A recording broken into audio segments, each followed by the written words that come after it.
The final cut of the film, which is the one this review is based around, like I said, is definitely the best cut of the film, as it contains all the good and none of the bad.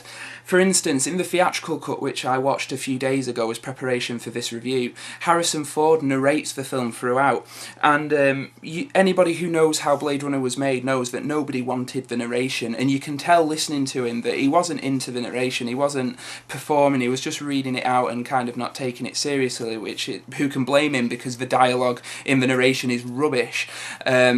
But they took that out for the final cut, and it really it pays off, because the viewer now has to kind of pay close attention to what's happening, although sometimes the narration will contradict what was happening, which was a bit weird.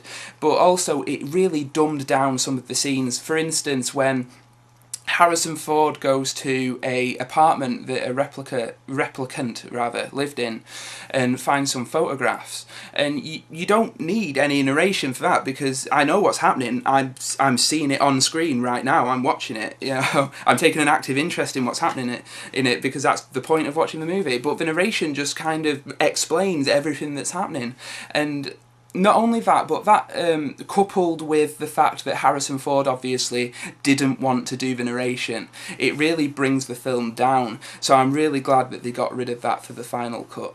Another couple of changes they made were effects shots. They I think they added a bit of CGI and just cleaned it all up a bit, and removed used CGI to remove wires on the flying cars, because that's one thing that always bugged me in the theatrical cut, was the fact that you could see the wires on the cars, because they're so well designed. You know, they look real, like they have working parts and everything. They look like you could drive one. And then to see it fly off with wires attached to the top of it, it just kind of takes you out of the movie. It does, me at least. So they took that out using CGI in the final cut. And another scene that reminds me of this is at the end, when Batty eventually dies and releases a dove. This is a scene that takes place at night in the rain, and the dove flies up to a clear blue sky because of shooting difficulties. And it's just like, you're watching it, and it's this really elegant moment between the two characters, and Batty, you know, puts his head down, he dies, he's gone, and then the dove flies up to a clear blue sky, and you're going, wait a sec, it's raining a minute ago. So that really took me out, and they changed that for the final cut. They CG'd a sky and storm clouds and buildings and stuff, and it looks much better. The final cut truly is seamless in the improvements that they've made. As far as the DVD goes, I recommend anybody who is interested in Blade Runner pick up this set, which is the 5-disc final cut, because it comes with, I think, 4 or 5 different versions of the film. It comes with the final cut, the US theatrical cut, the international theatrical cut, which contained a few more scenes of violence, which were incorporated into the final cut later, and the work print version, which is like featuring temporary music and all that stuff. So I got the discs out. Look, there is what you get inside, and you get the booklet and some art cards and a letter from Ridley Scott. As you can see, here's the artwork. It's a really good set for any fans of Blade Runner, or for anybody who is discovering the film for the first time, because it's so comprehensive. It's one of the best DVDs. There's a documentary called Dangerous Days, which is about 3 hours long, tracking the making of Blade Runner from beginning to end. And it really is interesting to see how the film went through such a troubled production. So I recommend anybody picking it up, get that set, the 5-discer. And ideally get it on Blu-ray, but in England, region 2, you can't get the 5-disc set on Blu-ray, so I had to buy the 5-disc DVD and the 2-disc Blu-ray final cut. So definitely worth picking up. Blade Runner is without a doubt one of the most rewarding films you will ever watch. It is one that unfolds more and more the more times that you actually watch it. You get so much from it upon repeat viewings. It's really mesmerising just how layered it is, and not just the plot but the characters, and especially the performances. Like I said, Rutger Hauer playing what could have been just your generic villain, really evil guy, dude, whatever. But he plays him with some emotion, with some heart. His motives are believable. You really feel his pain, and you can kind of understand what he's doing, although you can't condone it, obviously. He's killing people. That's wrong. But you can understand the logic behind what he's doing. And then when he tries to redeem himself at the end, at least that's how I read into it, by saving Deckard, it's just such a brilliant performance, one of my favourite movie villains of all time. Another good thing about Blade Runner is just how open it is to interpretation. For example, now these are really big spoilers for anybody who hasn't seen the film, but there were spoiler warnings earlier, so shame on you. Deckard, the reason that he's so bad at killing these replicants could be because he is in fact a replicant himself. Now, there are several reasons to think this. This is just one way of reading the film, so I'll just discuss it quickly. He meets a replicant named Rachel, who does not know she's a replicant, and she has been implanted with memories from Tyrell's niece, and she thinks that she's quite human. So, there are a new brand of replicant, although Rachel was the only one who believed the human.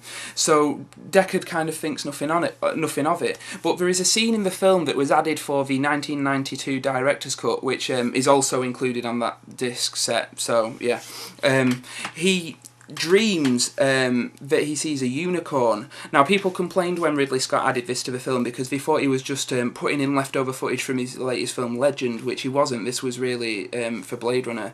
So he sees this unicorn in his dream, and all through the film you have Edward James Olmos's character, I think it's pronounced, the dude from Battlestar Galactica.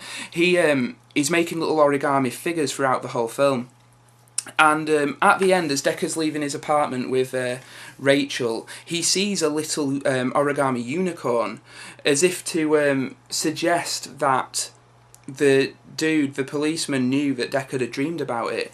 And this is relevant because Deckard reads all of Rachel's memories in a file. He has them all written down, the memories she was implanted with. So it's implying that this other cop has in fact read Deckard's file and read his memories and dreams, and then is trying to tell him without actually saying it. He also says the line, referring to Rachel, he says, it's a shame she won't live, but then again, who does?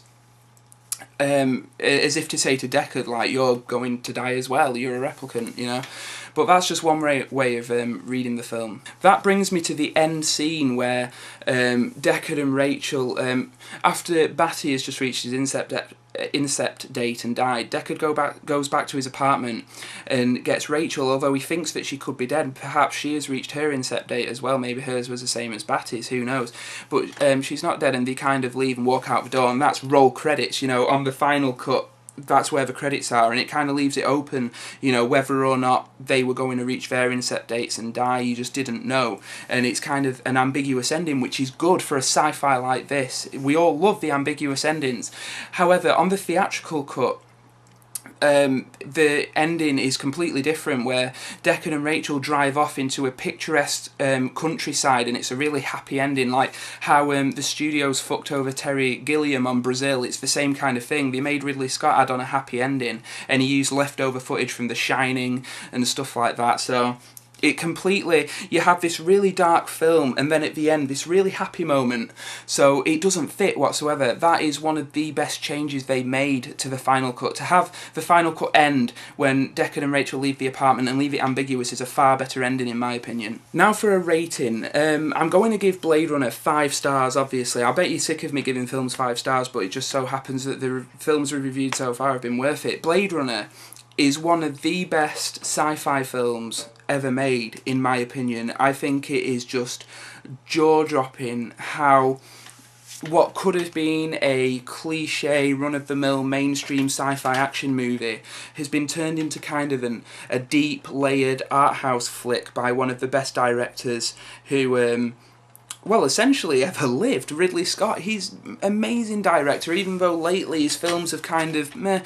It's like he can't be bothered anymore, but he's returning to the Alien franchise, which is really exciting. But anyway, yeah, back to Blade Runner. It's one of the best sci-fi films ever made, in my opinion, and I recommend anybody who hasn't watched it, go out and pick up, because you'll love it. There's no dispute about that. Go pick up the 5-disc Final Cut edition. Well, thank you for listening to this review. I hope you've enjoyed it. I'll put a link to my personal channel over in the sidebar, so please check that out. And subscribe if you like my style, movie reviews, whatever. Subscribe to me, please. Thank you.